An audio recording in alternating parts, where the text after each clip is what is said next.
2-3 trucs à la maison. On va essayer de pas trop se perdre dans les méandres, parce que c'est des sujets un peu vastes, hein, on peut passer des heures. Donc moi, c'est ma partie à moi, c'est la chirurgie, c'est pas Haute-Force et Terrefort, mais c'est presque pareil, il n'y a pas de problème.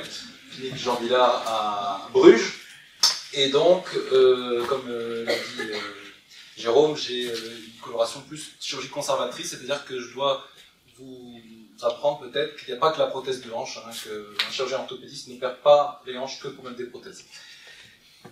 On reparle brièvement de ce que les Anglais appellent le GTPS, là, les douleurs, le syndrome douloureux du grand trochanter, quelque chose d'hyper fréquent, et on a vu beaucoup d'images avec des jeunes femmes très sexy. Moi je vois pas ça, hein. Je suis désolé, peut-être que vous devez leur donner mon numéro, mais moi j'ai des mémés hein, qui se plaignent du grand trochanter. Alors, des mémés, je suis pas sympa, c'est 50, 60 et plus. Pas sympa, pardon. Mais bon voilà, quand je pense à douleur du grand trochanter, je vois ça. Hein. Je sais pas vous, hein, je sais pas ce que votre expérience, mais voilà.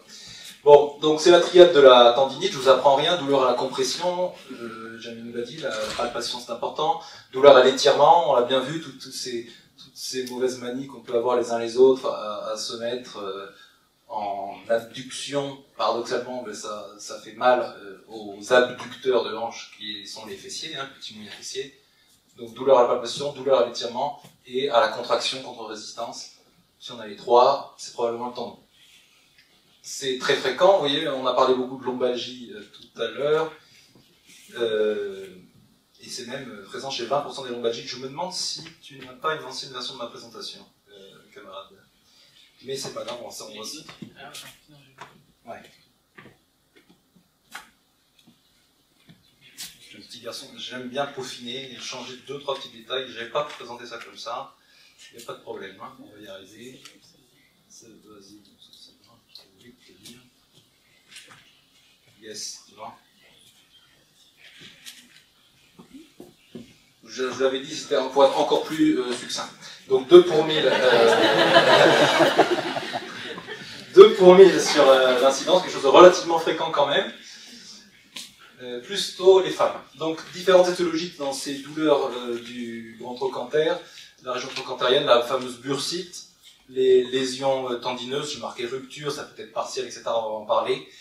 Et il y a quelque chose de complètement différent qu'on appelle le ressaut externe de la hanche, le coxa saltans, c'est-à-dire vraiment le ressaut de la bandelette iliotibiale. Je ne sais pas si vous avez déjà vu ça. Ça peut être très spectaculaire, ça peut être vraiment un ressaut d'abord qu'on entend et qu'on voit, hein, vraiment le flaf-flaf, la bandelette iliotibiale qui fait un ressaut sur le grand trochanter. Totalement un autre problème, mais aussi une cause de douleur de la région du grand trochanter. La clinique, donc on l'a dit, douleur, palpation, étirement, contraction, et la signe de Trendelenburg.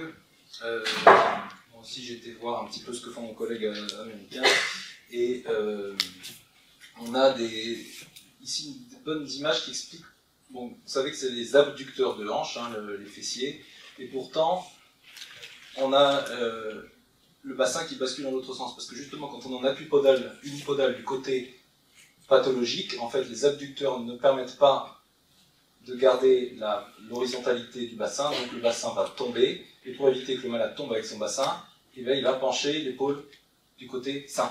Donc c'est ce qu'on appelle la boiterie de l'épaule.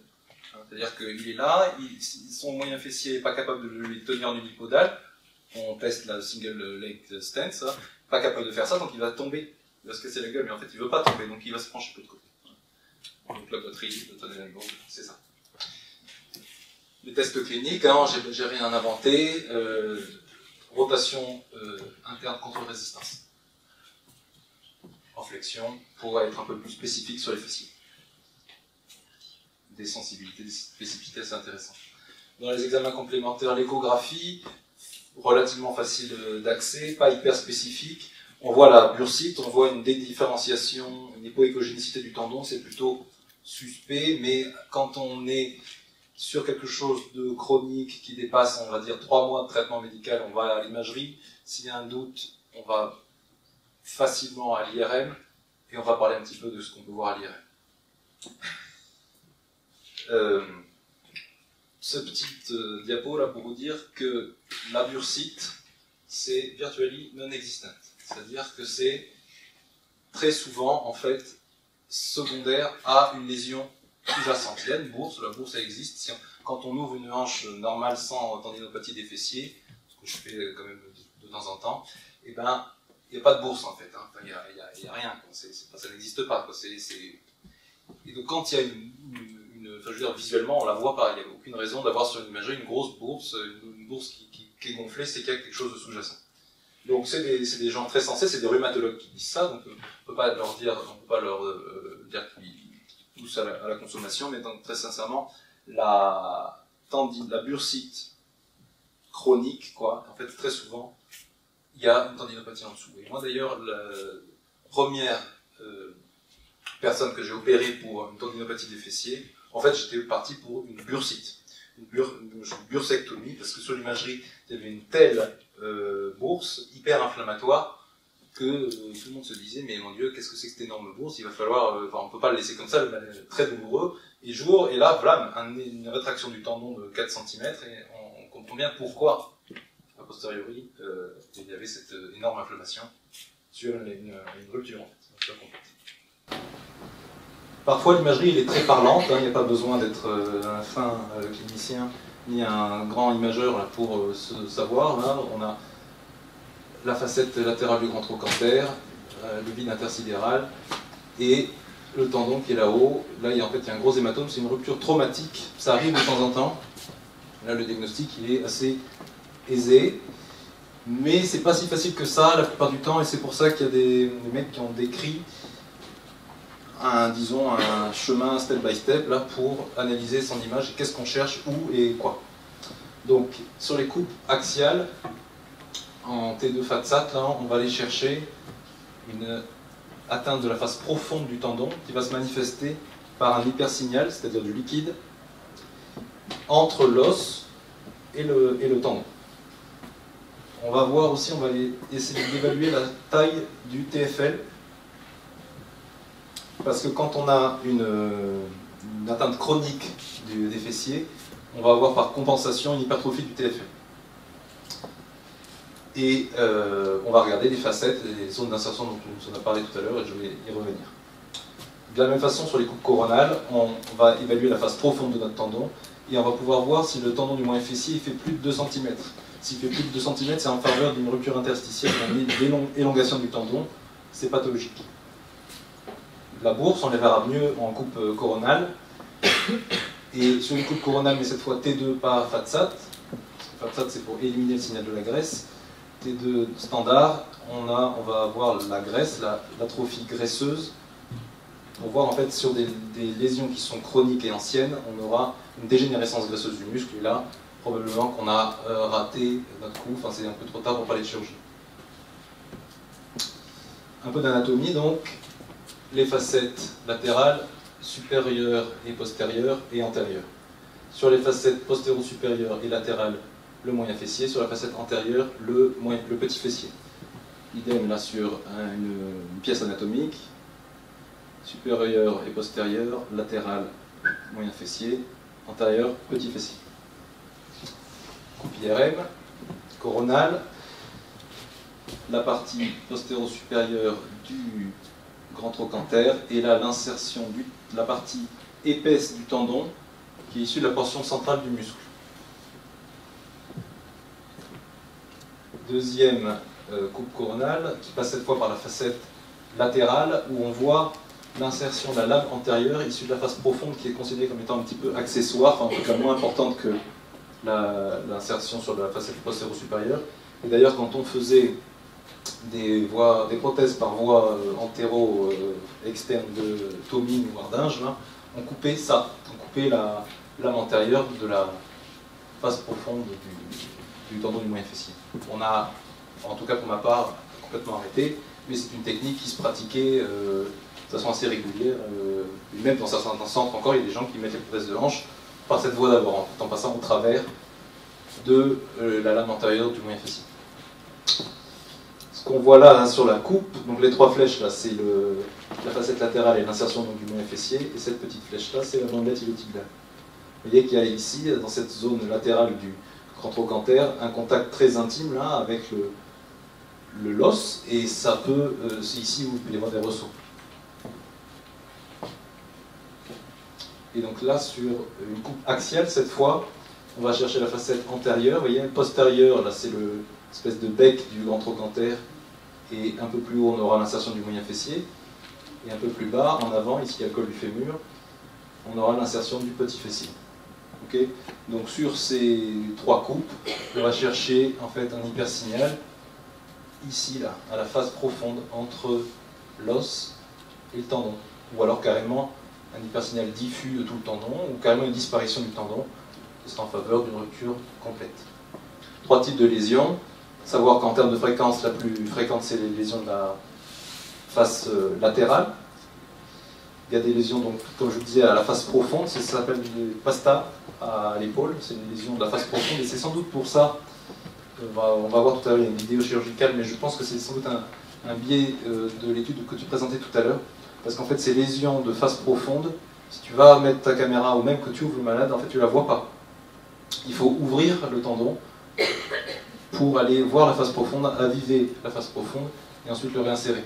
Il faut savoir que c'est des choses qui sont d'une description, là vous allez voir, j'ai des séries, c'est minable, il y a 15 cas, 7 cas, c'est quelque chose de tout à fait débutant quand même dans la systématisation de la prise en charge et dans la compréhension des mécanismes.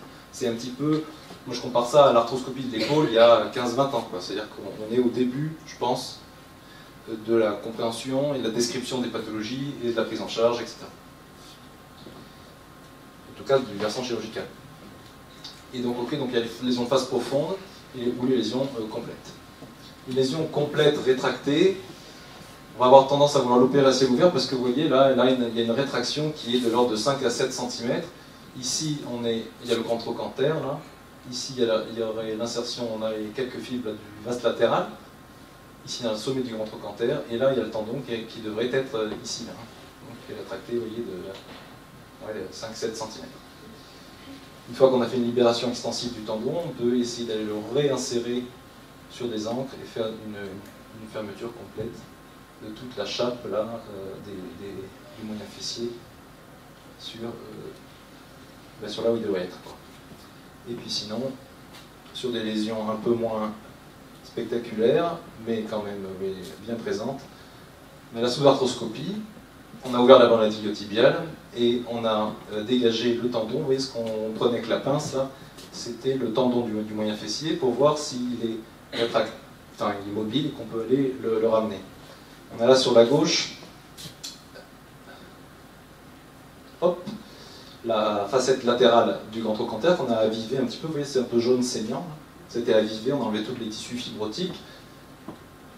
On a passé les premières encres. Là, ici, il y a des encres dans l'os. Et puis, on passe au fur et à mesure des points les plus médials possibles. Puis ensuite, on les serre. Comme ça fait ce qu'on appelle une suture de première rangée, c'est-à-dire ça applique le tendon à sa partie la plus médiale, et puis vous voyez, il y a tout un petit flap, là, un petit bourrelet encore mobile, qu'on va venir réappliquer avec des encres qu'on appelle de deuxième rangée, d'accord? Voilà. Des encres de deuxième rangée qui permettent d'appliquer le tendon sur toute son ancienne insertion qu'on appelle le footprint, l'insertion du tendon sur l'os. Okay, donc vous voyez, on a réappliqué tout le tendon sur la facette latérale, là, avec 3 ou 4 encres, avec des angles de première rangée, puis des angles de deuxième rangée. Ça, c'est une lésion donc complète. Ici, hop, là, une lésion de la face profonde. Donc vous voyez avec mon shaver, là, j'expose la face superficielle du tendon, et alors là, si on s'arrête là, pardon, pause, tendon normal. Visuellement normal. Sauf que sur l'IRM, il y avait une lésion de la face profonde, il y avait une clinique, une douleur, un traitement médical récalcitrant. Donc, en fait, il faut aller chercher la lésion. Et on voit là qu'il y a une mobilité quand même qui est pathologique. Vous voyez, ça fait un espèce d'effet savonnette du tendon sur l'os, alors que ça doit être inséré. Vous voyez, on crée une petite déchirure dans le sens, de façon coaxiale avec les fibres. Et là, on se retrouve, vous voyez, sur un os complètement chauve. Normalement, les fibres, elles sont ancrées dans l'os sur toute la facette latérale. Donc on avive avec une fraise l'os. Vous voyez, on a un joli os, parce que je vous montre avec mon doigt, mais vous ne voyez pas. On voit l'os un peu rouge saignant avivé, et notre petite encre. Voilà, c'est un os qui est assez dense, hein, le fémur, hein, donc il faut aller préparer pour que ça rentre, que ça tienne. On positionne notre encre et on va aller de la même façon passer des fils de part et d'autre de la berge, et ensuite en le resserrant, ça va venir appliquer notre tendon sur son insertion originale. Et donc il suffit simplement de l'ouvrir et là on découvre l'espèce de lésion de la face profonde. C'est quelque chose qui est plus facile à voir à l'épaule parce qu'en fait, finalement, lui, ils arrivent à rentrer entre le tendon et l'os. Nous, on ne peut pas. Il n'y a pas d'espace. Donc on crée le trou. Il faut savoir qu'avant, on a déjà créé un trou au travers de la bandelette iliotibiale qu'on peut éventuellement refermer à la fin, ou pas. Parce qu'il faut, voilà, je l'ai montré tout à l'heure sur les coupes IRM, il y a un contact très intime entre la bandelette et le tendon du moyen fessier. Donc vous voyez, bon, je mets une deuxième encre, même chanson, on passe les fils, on serre, et je vais vous montrer la fin quand même, parce que c'est ça qui est intéressant. On voit le... Je ne sais pas si je vais pas raccourcir un peu, vous avez un peu compris le principe, quoi. Tac, tac, tac. Voilà, on passe les neutres, bien, on est content, on serre.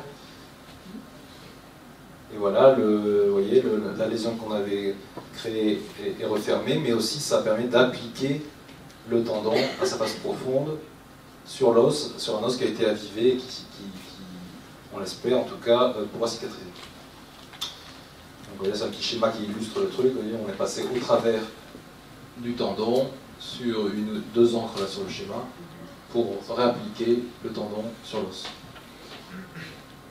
Alors, au niveau des consignes post-opératoires, la littérature voudrait qu'on mette ce genre de joli petit Bermuda en abduction. J'avoue que moi, pour après avoir discuté avec un de mes collègues de Lyon là, qui fait pas mal de ça aussi, et je suis assez de son avis, je trouve ça un peu barbare, un peu chiant, quoi. 6 semaines avec ce machin-là. Surtout chez des dames qui ont 65, 70 ans, c'est modérément bien toléré. Donc en fait, ce que je fais, je me contente de leur dire de dormir avec un coussin entre les jambes et une paire de cannes pour soulager un peu l'appui. Et ça se passe plutôt bien. Mais bon, voilà, et on peut faire confectionner ce genre de petites attelles, orthèses. Quelques résultats de la littérature. Première série historique, 1999, 7 cas. Réparation à ciel ouvert et des super résultats sur les douleurs. Il n'y a pas de score fonctionnel et de résultats de force. Plus que ça, et j'avoue que j'ai même pas réussi à retrouver j'ai retrouvé que l'abstract, j'ai pas trouvé le texte complet. Mais bon, vous voyez, ça fait quand même un certain temps que c'est fait, ça fait maintenant 21 ans, même si 99, moi j'ai l'impression que c'est hier, mais en fait plus vraiment. Et sinon, réparation endoscopique, là une série beaucoup plus récente. 25 patients par Benjamin Domb, c'est un Américain qui communique beaucoup là-dessus. Et là, on a des scores fonctionnels. Vous voyez une amélioration de toutes les composantes des scores. Donc c'est bleu après, rouge post-op. Et il y a même une disparition de la boiterie chez 12 sur 14 malades qui avaient une boiterie en préopératoire. Donc des résultats sur la douleur, sur la fonction et sur la boiterie. Donc plutôt des résultats tout à fait encourageants. Je vais vous parler maintenant de ma petite expérience personnelle. 6 cas, j'ai oublié le tout premier que j'avais fait un peu par hasard. Vous voyez, j'ai cherché dans mon programme opératoire moyen fessier et pas bursectomie, parce que le premier c'était une bursectomie à la base. Mais bon, en préparant ce topo, j'ai repensé à celui-là qui m'a dit mais en fait oui ça existe ce truc. C'est vrai que enfin, comme ça c'est fait comme ça là, un peu le hasard. Donc première dame, une femme de 72 ans avec une rupture partielle, enfin en tout cas du faisceau latéral, du moyen fessier, et aussi petite lésion du petit fessier. Synovectomie, suture, un an post-opératoire. C'est souvent des patients quand ils arrivent à ma consultation, là, surtout les tout premiers, peut-être que demain je vais en avoir des wagons, j'en sais rien, mais ils arrivent, ils sont un peu en bout de course, hein. Ils ont été infiltrés tant et plus, et ils sont dans une douleur. Hein. La plainte numéro 1, c'est douleur pas gérable, infiltré je ne sais pas combien de fois, les ondes de choc. Il y a des gens qui en gardent un souvenir ému. Hein, du genre c'est bon quand ça s'arrête. Et bon, enfin voilà. Donc elle, c'était un peu ça. C'était Et puis moi j'étais un peu bonjour docteur, est-ce que la médecine a avancé quoi? Est-ce qu'il s'est passé un truc? Parce que moi j'en peux plus, et bon, c'est un peu... Et bon, pour le coup, ça a plutôt bien marché. Premier cas, mais rééducation longue. Hein. Moi, comme tu disais tout à l'heure, on leur vend pas de rêve, je leur vends pas de rêve. Je leur vends un abonnement chez Kiné. Je leur dis, vous allez passer 6-8 mois, parce que moi je vais être bon sur la douleur, je vais être bon sur la condition biologique pour que ça marche, mais après c'est vous de faire le boulot, quoi. Parce que c'est un muscle qui est sous-utilisé, qui présente une rétraction, une involuescence graisseuse, enfin bref, il va falloir vous remettre au boulot derrière, et ça va prendre du temps. Deuxième cas, c'est une reprise. Alors bon, forcément les reprises, hein, c'est jamais comme... la deuxième, c'est jamais tout à fait comme la première fois. Et c'était une rupture transfixiante complète rétractée que j'ai réopérée, qui garde quelques douleurs, mais qui, sur les tests fonctionnels avec évaluation de la force pré-op, post-op, a une amélioration significative. Pas dire que ce soit mon meilleur résultat, mais c'est quand même encourageant, c'est quand même positif. Troisième cas, une dame de 62 ans. Vous voyez, quand je vous disais que ce n'était pas les jeunes filles du topo de Jérémy, je n'ai pas menti. Rupture partielle avec une calcification. J'ai évacué une grosse calcification chez cette dame-là. On est à 7 mois. Elle n'a plus de douleur, elle a repris ses activités physiques. Une autre, 68 ans. Pardon, je ne me souviens plus trop, rien de particulier. Et ça, c'est une... Oui, ça arrive aussi sur les hanches prothétiques. Hein, c'est-à-dire que c'est une cause de douleur post-opératoire à distance. Hein, est-ce que la lésion elle est per-op ou post-op ou pré-op, je ne sais pas. Mais il y a des gens qui ont des douleurs latérales sur des prothèses de hanche, qui ont en fait une tendinopathie des fessiers. Et là on est à 4 mois, ça va plutôt très bien. Et là ma plus jeune, 42 ans, calcification, rupture de la face profonde de la face latérale. Là. Donc j'ai évacué, en fait j'ai ouvert le tendon et j'ai évacué une grosse calcification qu'il y avait dans l'insertion. Avec un résultat qui est encore précoce, 3 mois, mais qui elle reprend son travail, là, enfin elle devait à 3 mois post-op reprendre son travail. Donc quelqu'un qui est encore en activité, c'est pas délirant sur ce genre de pathologie. Donc en gros le message, y penser, hein, ça existe. Chez des patients qui ont une tendinopathie récalcitrante au traitement médical, allez à l'imagerie. Sur une imagerie et une résistance au traitement médical infiltratif, il y a une solution chirurgicale, avec des résultats encourageants sur la douleur, sur la poitrine. Une bursite seule, attention, ça doit faire sonner une petite alarme. Il y a probablement une lésion, pas forcément chirurgicale, hein. Une bursite n'est pas égale à la chirurgie, mais une bursite récalcitrante au traitement médical, attention, probablement une lésion tendinoseuse. Et voilà.